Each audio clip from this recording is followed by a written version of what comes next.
All right, welcome to week 7. I hope, as always, you're finding value in the course, and as much as you can enjoy it, you are. Let's get into week 7. We're not going to preview this much; just get right to it. So this week we're talking about, if you're looking about the dimensions of wellness, certainly intellectual and financial, certainly. Now, obviously, the spillover from financial to the other dimensions of wellness are right. There's going to be a lot: physical, okay, emotional, all right, even spiritual. Okay, I mean, there's going to be a lot of spillover from this area. So it's a really important area. Again, as always, we're just going to highlight some important topics within this grand area and how modernity has influenced money, has influenced the federal government itself, too. We've been looking at other forms of government, family government in particular, but we're going to look at the federal government here. So a little bit of political science. And again, oops, I'm moving myself around here. Remember, this class is touching on all the different areas of the liberal arts. That's the whole point. And looking at its effects on modern wellness, the wellness of the modern you and I. So let's look at some different forms of government. And in looking at these, some common words associated. I know they're not perfectly aligned with the text and everything, just because on the distributism side, I had power distributed. So anyway, all right. Defending my poor alignment issues. Let's get to this. So socialism became isn't I'm going to say this is an idea of modernity, but certainly it's not the only time it's been expressed.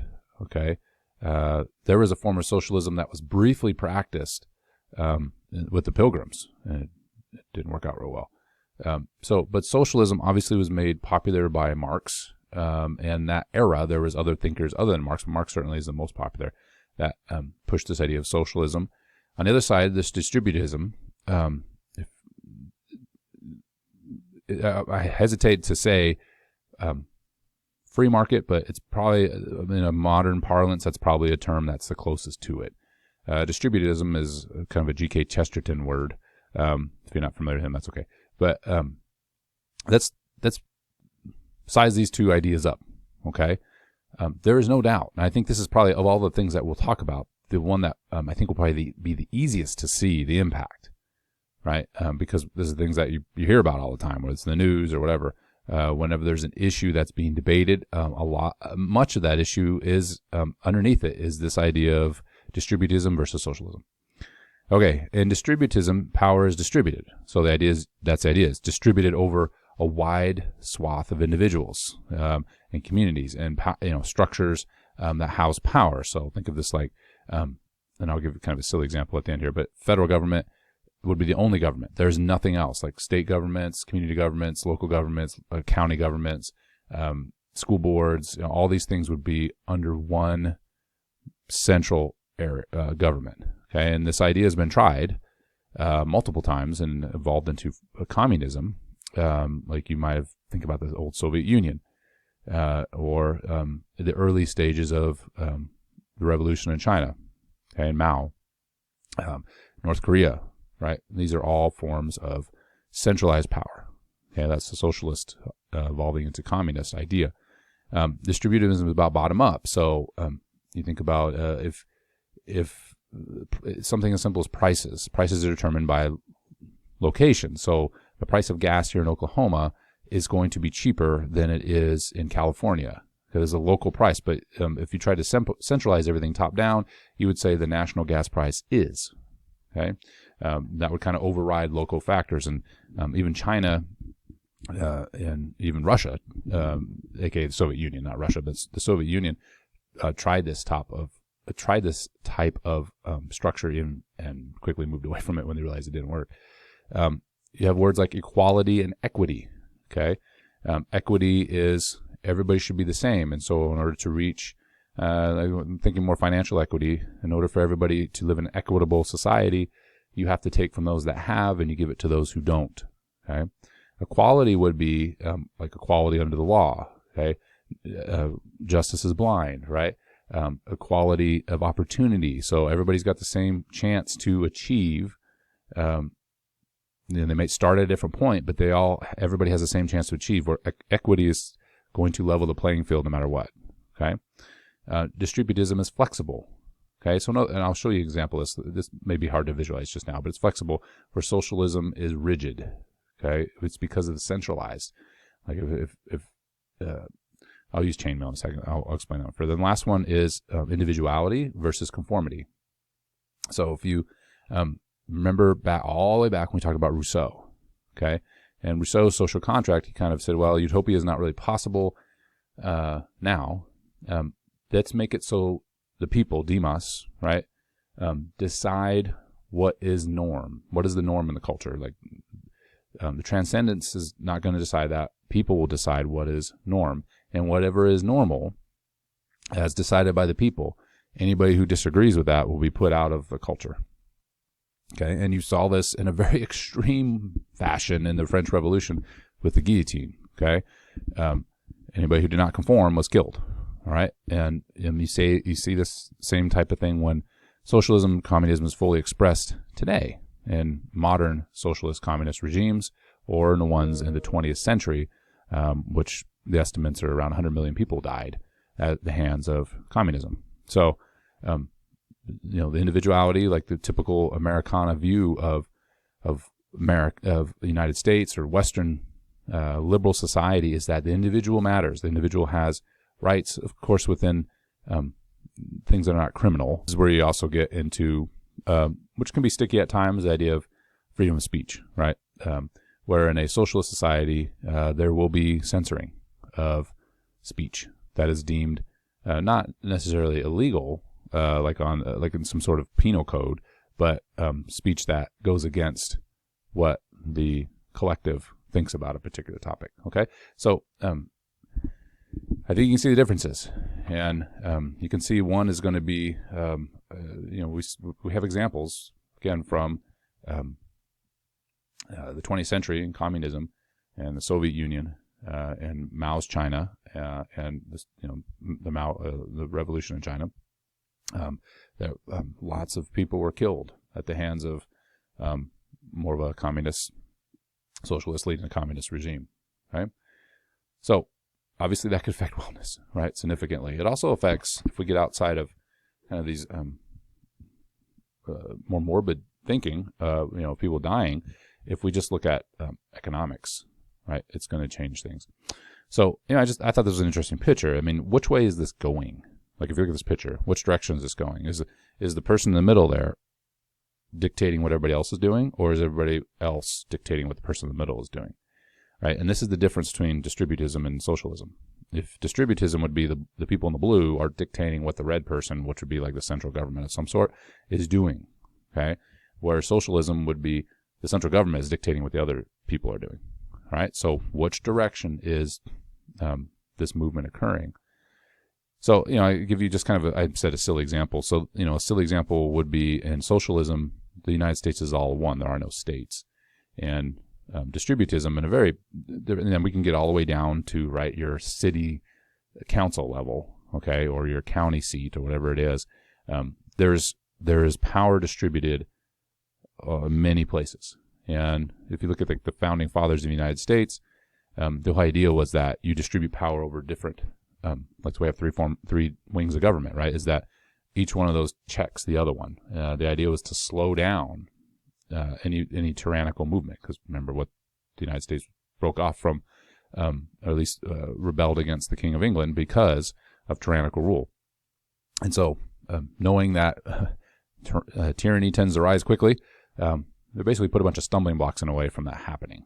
Okay, that's the idea with distributism, is that the power rests with the individuals, and or smaller bodies, and as a result, centralized power cannot occur, and it would be would slow that process down. Moving to centralized power, of course, that would be again the evidence is in the 20th century what happens when power gets centralized. In modern day, look at North Korea versus South Korea, and malnutrition and famine and death and things we'll probably never know about until North Korea is changed. So I'm just using that as an example between these two ideas.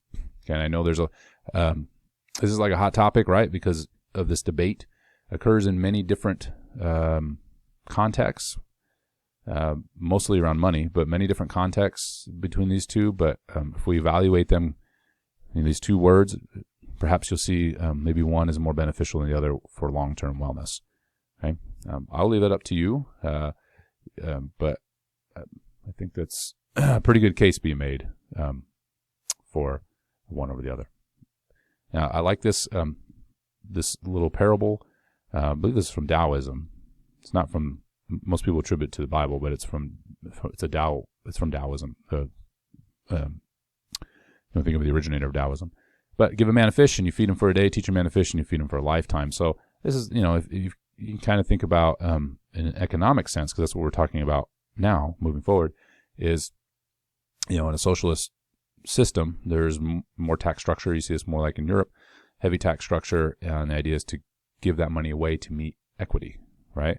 Where the other way, it's, okay, as long as the man in this parable, the man has the ability to fish and the opportunity to fish. There's a quality at the lake to fish. There's a quality to be able to earn a boat, right? That individual then will feed himself, and so he won't need to rely on anybody else. So again, back to that individuality. The individual matters. The individual can take care of him or herself, and then in turn maybe help others, right? There's still generosity and charity as part of that, but it's not a expectation that he'll get fish, and therein not really have the ability to take care of himself. Okay, so nested in this simple parable, I think some good distinguishing between socialism and distributism a little further. All right, and I mentioned before this flexibility issue. I have to show you a picture of, if you've ever looked at chainmail, because I know that's what you guys are like, hey, I'm going to check out some chainmail today. Chainmail is an old armor, right? I see this in a movie or something. And he put it, knights would put it on under some heavier armor typically, or if they were doing sword fighting, they might just have the chainmail, etc. But the chainmail, each little link here was individual, so it provided flexibility in the chainmail. That's why the knights wore it. Okay, but it still provided protection. But each little, if one of those little links was broken, or it would need to be bent a certain way, there was that flexibility. So if you took a blow, it distributed it across the whole system, right, of chainmail. But if you look at something that was more rigid, like a piece of armor on the right, like a breastplate you might find on a knight, you can see this one's been punctured, right? Probably a jousting pole has been shot through that. Notice the other parts of that armor are unaffected, okay? There was no distribution of force across the whole breastplate. It was focused in one area, but that was a fatal blow, right? So, where the chainmail might have a few links broken to distribute the force across the chainmail, and the individual wearing it might survive. This individual, the other parts of it were intact, but it didn't matter. It was so rigid that it was still a death blow. One focused area of pressure destroyed the individual who was wearing this breastplate. So I hope you kind of see that analogy comparison where distributism, the idea was that it is more flexible. Okay. Now, again, what does this have to do with wellness? Well, a big part of wellness. Which of these two systems do you think is more beneficial when we talk about financial wellness, right? Even your personal finances. Is it a good idea to put all eggs in one basket or diversify, right? Is it a good idea, if moving up a little bit in the hierarchy of government, right, moving from the family government, we'll look at personal finances a little more, but is it a good idea to have a centralized focus when it comes to monetary, how we distribute monetary information like the Fed? Okay, and you may not understand these concepts, but I'm just trying to get you to think holistically about these two systems and some of the potential pitfalls of socialism and distributism as well. I mean, you can always have greedy people in a system, and that goes for any system, that don't want to help others. Like somebody just keeps catching fish and hoards it to themselves and never teaches anybody how to fish. So there's a downside to that as well, for sure. But I think it's important to think about these two systems. And again, the wellness output, I think, speaks for itself when you look at world history between the two. Right? Not either one is perfect, certainly, but an interesting contrast when you look through world history. All right, again, back to this idea of distributing, in this case, the stress on a system, or having it, so if that middle person there was eliminated, now what? Chaos, right? If one of the individuals on the outside was eliminated, there'd still be a system intact. Okay, we hope nobody gets eliminated. That sounds pretty harsh, so I don't mean it that way. But I mean the person, this model here. If one of those blue individuals on the outside of the circle was taken away, the system could still function, right? There's this fragility that's associated with more of a distributive system than a socialized system. And again, you can go back to the Soviet Union and communist system of, kind of the last kind of full growth of socialism. Even the old Soviet system, like when they had price controls, realized that they could no longer maintain that. Like they couldn't set the price of gas in Oklahoma and California the same. It would destroy the local economies, because the cost of gas in California was to be imposed in Oklahoma would ruin it. So I did want to end with this, is make sure you have a understanding too of the difference between democracy and like the United States is a representative republic. So a democracy in this picture here, all these blue individuals would have the same representation, meaning that let's say they all ganged up on one of the other blue guys. So or one of the other blue guys was different, right? They thought differently. Okay, it's possible the other blue guys could gang up on the other blue guy.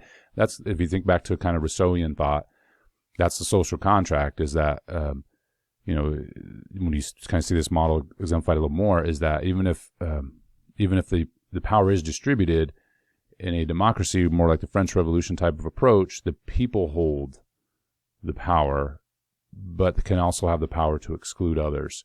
And that, you saw the result of that in the French Revolution, where a representative government, the idea is that you have distributive power, but you allow for a liberal society wherein other people can have different ideas, and the individuals, like within our, electoral college, that each individual's voice is given the same weight as somebody else's. So in other words, you have 2 senators from Wyoming and you have 2 senators from California. So the people that are in Wyoming still have a voice that is equal to those in California. Now the House is different, right? So the House is more representative of the size of California, but there is a balance given to that, and in a representative, that being the power of government, and in the representative side, even you have a representative that represents an area. Not everybody has an opinion that has to be counted towards a vote of some sort. Your representative does just that; they represent you. And so the idea is that you spread power out again within the people. The people decide who the representative is. The representatives, number of them, are indicative of how many people are in that area. If we're talking about the state, let's say, within the House and in the Senate, equal weight and power is distributed across all states. So now you eliminate, okay, one state's bigger than another. Now they can force their will on another state, right? And then all those individuals go to the federal government, right? And the president, the executive office, he or she wields power, but it's balanced by Congress, the people's elected officials, and then the Supreme Court, right? The legislative branch. The judiciary branch. The legislative branch is Congress and the House. So this is the balance of power. You can see layered upon layer, and the problem comes, like in a true democracy, is if there's kind of this everybody has an opinion, and kind of you can get a mob mentality if you're not careful. We've seen this like the peasant rebellion, if you've ever heard of that, in the medieval times. Okay. It's best to have power distributed, but then have a representative then that is the individual that can wield power for those people and make sure that the people are not forming a mob, essentially. So it's a nice balance, and that's what the United States attempt was. At the United States is to put all the power out into the people. The people then they'll have representatives instead of just having, like you saw in the French Revolution, when the winds of change would rapidly change, and that would then dictate what the kind of the collective mindset was at any one moment. That can be obviously a dangerous thing as you review the French Revolution. Okay, I just wanted to make sure there was an appreciation too of this idea of democracy as well, and it's in its purest form it seemed like it would work really well. Even communists in its purest form work really well, but the problem is that power. What's the saying? Is absolute power corrupts absolutely. And so the whole idea with these different forms of government is to distribute power in such a way that it cannot be centralized, and then therefore one idea, one person can impose their will on everybody else. And unfortunately, you've seen that throughout history, and we still see that. Different structures of government in mind and centralized power and so forth. That will jump into the next video, which is now looking at finance. Right. So how do these government structures affect finance, the daily economics, and even personal finance, of course, because it all trickles downhill. So we'll look at those in the next few videos. I'll see you there.